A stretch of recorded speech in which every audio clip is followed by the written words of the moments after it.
Bienvenidos al programa Preguntas y Respuestas, para el que tenemos seleccionada una serie de preguntas, como de costumbre, que vamos a comenzar contestándolas. En primer lugar, está una que envía Somos Uno en Jesús, y dice así: ¿cómo identificar el llamado al ministerio pastoral, evangelístico o maestro? Una forma de identificar ese llamamiento es sentirlo profundamente como una necesidad, una carga espiritual que el Espíritu de Dios pone en el corazón de aquel a quien Él ha concedido alguno de esos dones. Entre otras evidencias, amor por la palabra, deseo de leerla y estudiarla, vivir aquello que se aprende y estar realmente entusiasmado con el estudio y aplicación de la palabra de Dios. Somos uno en Jesús.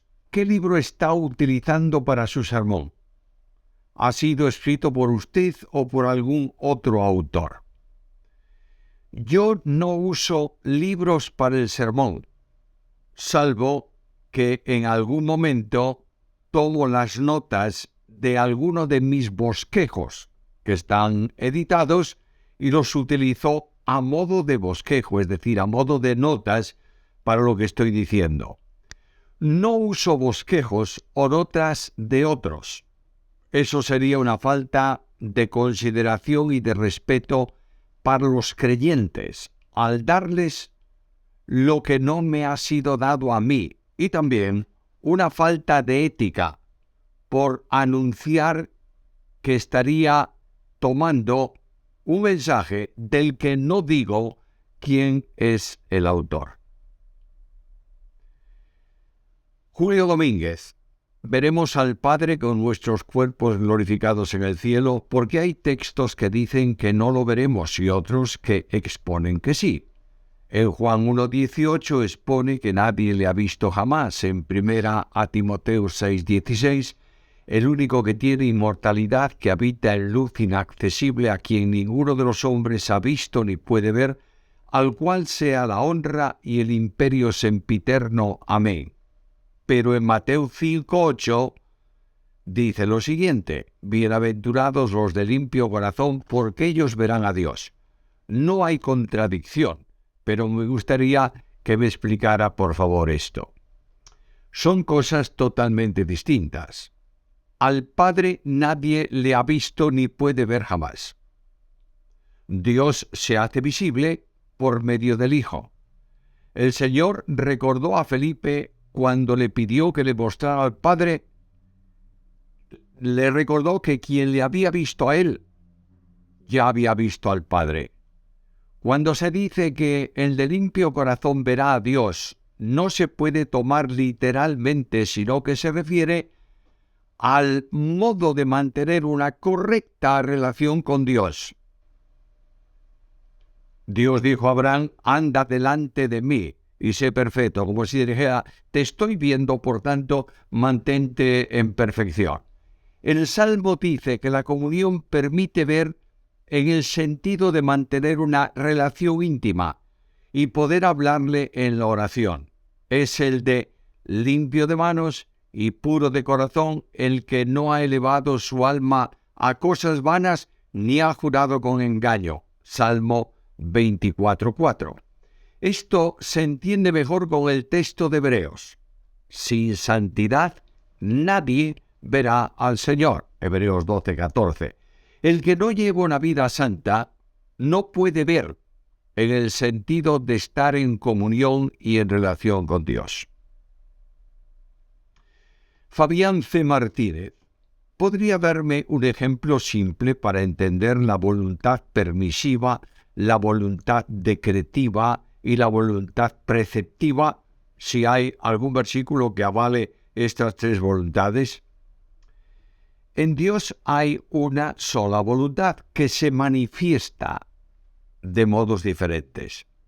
La voluntad permisiva es aquella por la que Dios consiente, transige en algo que Él no hubiera decretado, como su propia voluntad. Por ejemplo, el pecado que practica una persona, y especialmente un creyente, Dios no lo establece, pero permite que el hombre viva de esa manera. Dios llama a creer y establece vida eterna para quien crea, pero el que rehúsa creer no verá la vida, sino que la ira de Dios está sobre él. Juan 3:36. La voluntad absoluta es la que Dios determina y establece sin posibilidad de alternativa. Por ejemplo, toda alma que pecare, morirá. Joselito, en Lucas 24:44, esta es toda la escritura que tenían en ese tiempo. ¿En qué momento llegaron a tenerla en su poder para poder leerla? ¿A quiénes te refieres? ¿A los discípulos de Jesús? No solo a los 12, a los que iban camino de Maús, ¿a quién? La escritura la tenía entera el pueblo de Israel desde siglos antes de la muerte y resurrección de Cristo, por lo que debían haber conocido por esa lectura y estudio de la Biblia lo que los profetas decían acerca de él. Manuel Ruiz Morales Cortés. Querido Samuel, quería hacerle una percepción sobre los prosélitos. No todos eran circuncidados. Había una clase de gentil residente que no estaba circuncidado y que observaba parte de los mandamientos, pero no todos. Eran llamados de la puerta por su ubicación en la sinagoga, en la entrada de esta. Un ejemplo lo tenemos en Timoteo.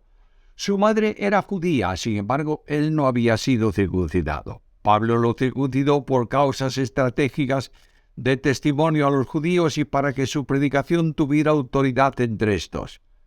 ¿Por qué no estaba circuncidado Timoteo? Es muy probable que fuera de ese tipo de creyentes de la puerta, pero no lo sabemos. Las evidencias son que su abuela y su madre eran creyentes fieles. De esta manera, el cuadro queda así. El judío que está obligado a circuncidarse por causa del pacto de circuncisión y al ser descendiente de Abraham. El prosélito circuncidado que debe observar toda la ley, como dice el apóstol Pablo sobre circuncidarse, estás obligado a obrar toda la ley. Y el gentil de la puerta no es circuncidado y observa algunos mandamientos, sobre todo los morales y no rituales. Muchas gracias por la precisión que haces de los distintos grupos de judíos. Pablo Fernández Hernández, ¿a qué se refiere con la enseñanza la muerte espiritual de Cristo? ¿Qué es eso? La muerte en la Biblia no es un estado de término, sino de separación.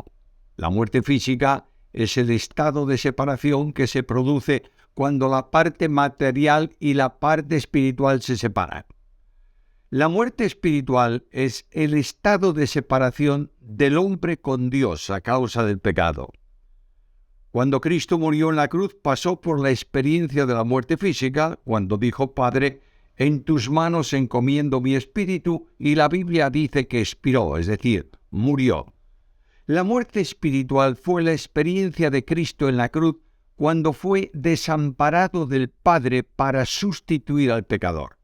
Pablo enseña que Cristo nos redimió de la maldición de la ley, hecho por nosotros maldición, porque está escrito: maldito todo el que es colgado en un madero. Gálatas capítulo 3, versículo 13. Por esa razón, tuvo que experimentar nuestra muerte espiritual al ser tratado como un maldito por causa de nuestro pecado, aunque Él es, fue y será siempre santísimo. Él mismo dijo: Dios mío, ¿por qué me has desamparado? Él nos sustituyó en nuestra muerte espiritual para que nosotros podamos ser hechos justicia de Dios en Él. Guillermo Hidalgo, Josué 22:9. Lo que dice la palabra es que ellos siguieron el mandato de Dios, por lo cual deduzco que no hubo rebeldía en esas tribus al querer tomar posesión de esas tierras de ese lado del Jordán.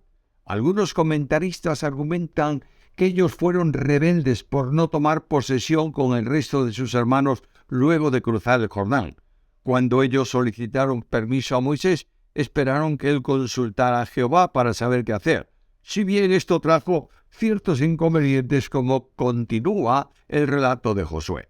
Estas 2,5 tribus actuaron en la voluntad de Dios. ¿Y cómo llamar a este tipo de voluntad de Dios? ¿Permisiva? ¿O qué nombre más correcto podemos darle? Hay que leer la historia de la conquista de las naciones que había al lado este del Jordán, es decir, fuera del territorio de Canaán, que Dios ordenó. Y ocurrió eso en tiempos de Moisés. Vuelvo a recalcar esto, Dios ordenó tomar esas tierras al otro lado del Jordán. Moisés, hablando en nombre del Señor sobre la tierra al lado oriental del Jordán, en lo que se llama técnicamente Transjordania, les ordena a la tribu de Gad y de Rubén y a la media tribu de Manasés que luego de colaborar con el resto de las tribus en la conquista de Canaán, volvieran a la tierra de la parte oriental del Jordán. Y esta tierra, dice, será vuestra heredad delante de Jehová. Números 32:23. Fue Moisés, actuando conforme a la voluntad de Dios, que dio heredad de la tierra al otro lado del Jordán a los rubenitas, gaditas y la mitad de la tribu de Manasés. Josué capítulo 13, versículo 8, versículo 14, 15, 24, 29. El texto que citas de Josué 22:9 habla de una separación territorial. Las 10,5 tribus estarían en Canaán y las otras 2,5 pasarían el Jordán, separándose del territorio al lado oeste del Jordán.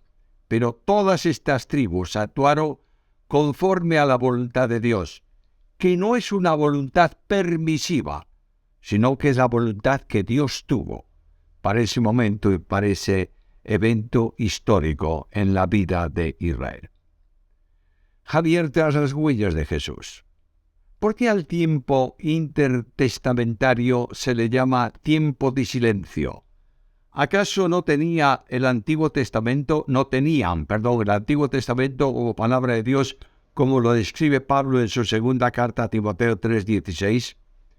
Amigo Javier, se llama tiempo de silencio porque Dios no habló directamente nuevas revelaciones y dio nuevas profecías por nuevos profetas. Naturalmente que tenían todas las profecías que habían sido escritas y en este sentido no estaban a oscuras. Tenían el mensaje revelado por Dios. Jonathan P.R., ¿cuál es la manera más adecuada al referirnos a nuestro Señor Jesucristo referente a doctrina de su deidad y humanidad? Dios y hombre o Dios-hombre. ¿Las dos maneras son correctas o una es incorrecta? ¿Y por qué? Cuando escribes algo separado por la conjunción copulativa y, puede conducir a entender que son dos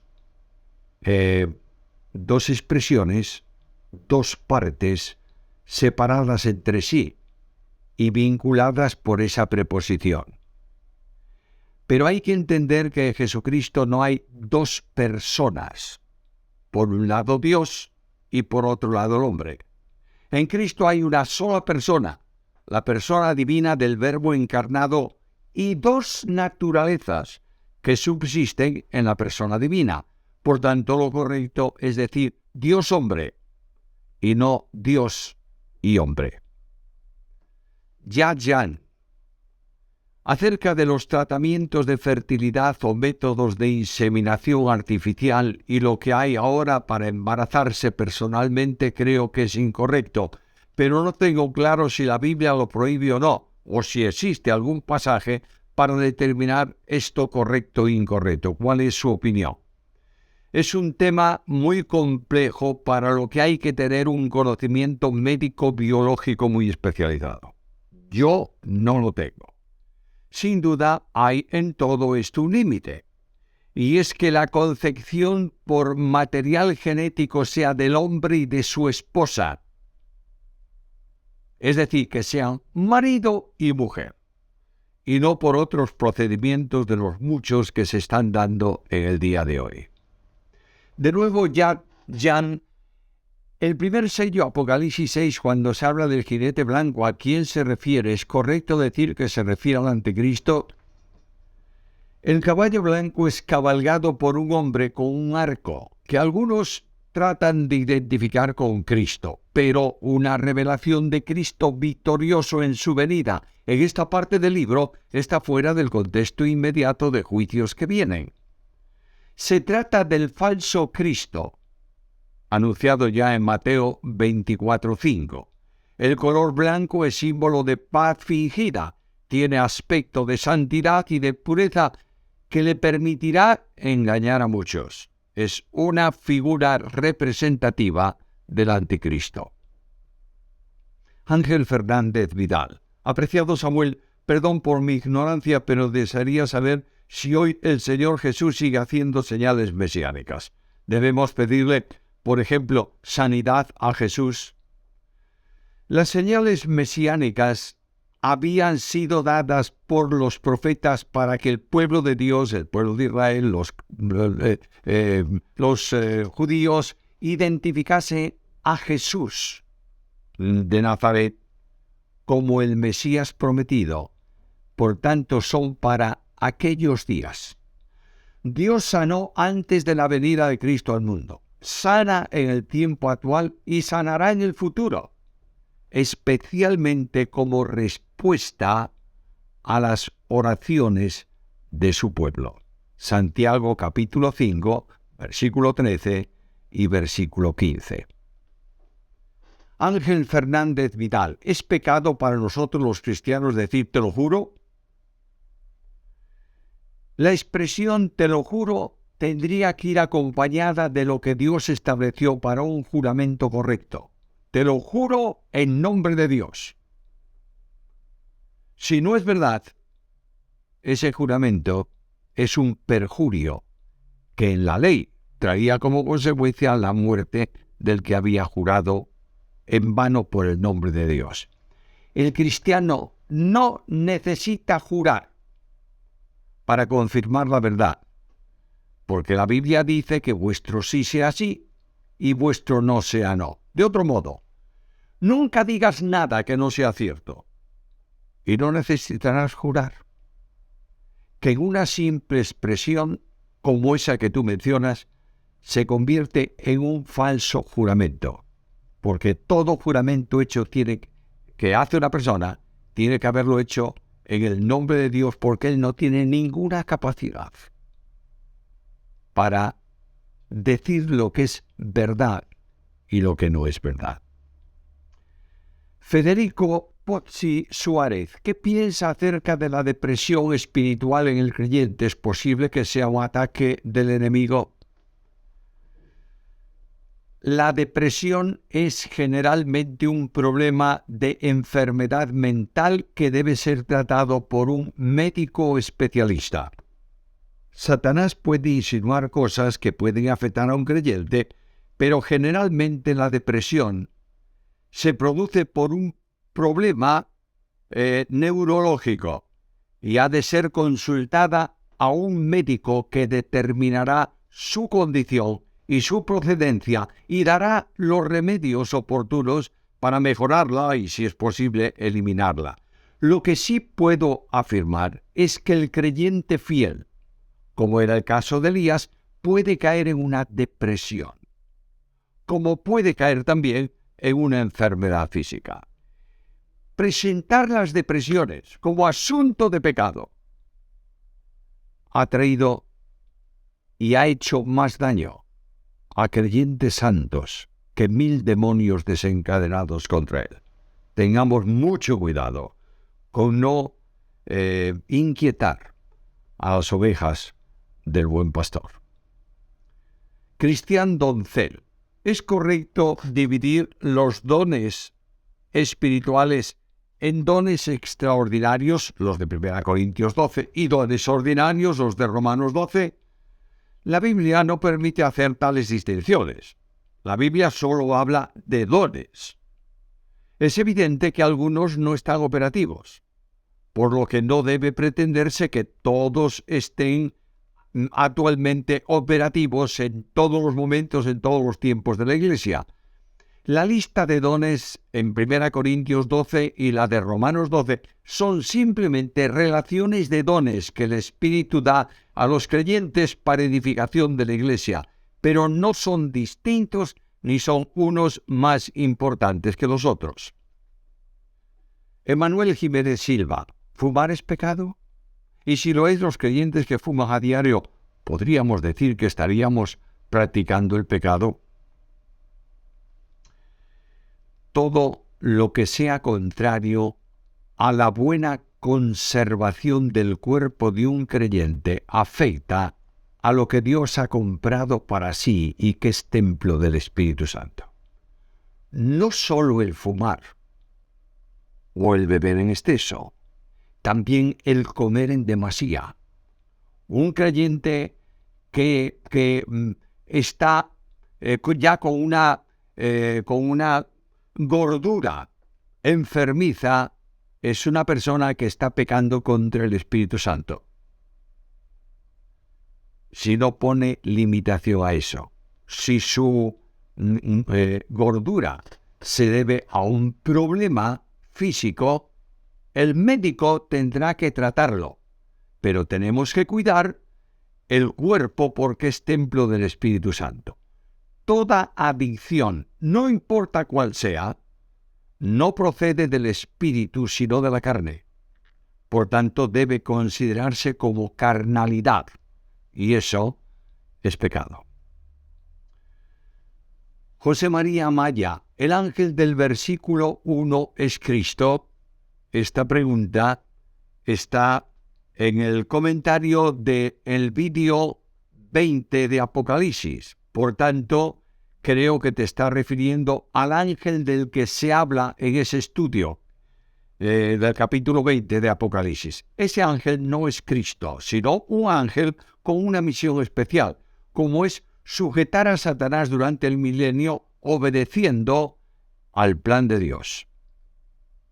Miguel Gallardo, hay teorías de que Caín era hijo de la serpiente por plantar su simiente en Eva. Por tanto, ¿quién era el padre de Caín? ¿Adán o la serpiente? Amigo Miguel, dices algo correcto. Hay teorías. La teoría es una proposición que tiene que ser demostrada. ¿Hay alguna manifestación bíblica que pueda sustentar eso? Todo lo contrario. La Biblia dice, conoció Adán a su mujer Eva, la cual concibió y dio a luz a Caín, y dijo, por voluntad de Jehová he adquirido varón. Génesis 4:1. No hace falta más que esto. Caín fue concebido por la relación matrimonial de Adán y Eva, y el que nace es conforme al plan de Dios.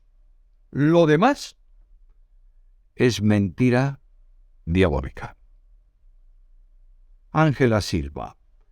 He oído a un profesor del seminario decir en una clase que María era un vientre de alquiler. Por esa razón, Jesús no podía tener sangre de María. De nuevo tengo que puntualizar. Los hombres pueden decir lo que les plazca, pero ese parecer no es bíblico. Es falso. Es contrario a la Biblia, que enseña que el Verbo se hizo carne, Juan 1:14, y que fue concebido por el Espíritu Santo en María. Que cuando vino el cumplimiento del tiempo, Dios envió a su Hijo nacido de mujer, no nacido por medio de mujer, Gálatas 4:4. Generalmente los unitarios, que no entienden la concepción de la humanidad del Verbo porque no quieren entender a Dios y niegan la Trinidad, tratan de enseñar que no fue una concepción vinculante, sino que fue un cigoto implantado. Es decir, Dios colocó un embrión fecundado en el vientre de María para que creciese. Eso es falso. Es mentira. No es verdad. Cristo tomó de María la naturaleza, los elementos de su naturaleza humana, nacido de mujer, para que siendo hombre como nosotros, pudiese sustituirnos en la cruz. Ángela Silva. Si la ciencia está avalada por Dios, un matrimonio que no puede tener hijos por lo natural, sino que este matrimonio sí quiere tener hijos, la única manera es por in vitro, ¿es un pecado? Amiga Ángela, acabo de contestar esto en el mismo programa, de modo que puedes escuchar nuevamente las preguntas. Antonio Fernández Heredia, sería un honor si en estas series que usted hace pudiera hacer un estudio de la doctrina de antropología. Bueno, hay muchas doctrinas que serán tratadas, pero entenderás que eso requiere establecer un orden en la programación, elaborar el sistema y las fechas, etcétera, etcétera. Y el equipo del programa estudiará cuándo se puede hacer eso, si es posible realizarlo. Terminamos ya nuestro programa del día de hoy. Saludamos nuevamente a todos los que están presentes. Os invitamos a que divulguéis el canal para que otros puedan participar de lo que vosotros estáis participando. Y mientras tanto, os invitamos con todo cariño al próximo encuentro en esta sección de preguntas y respuestas. Que Dios añada sobre vosotros su bendición.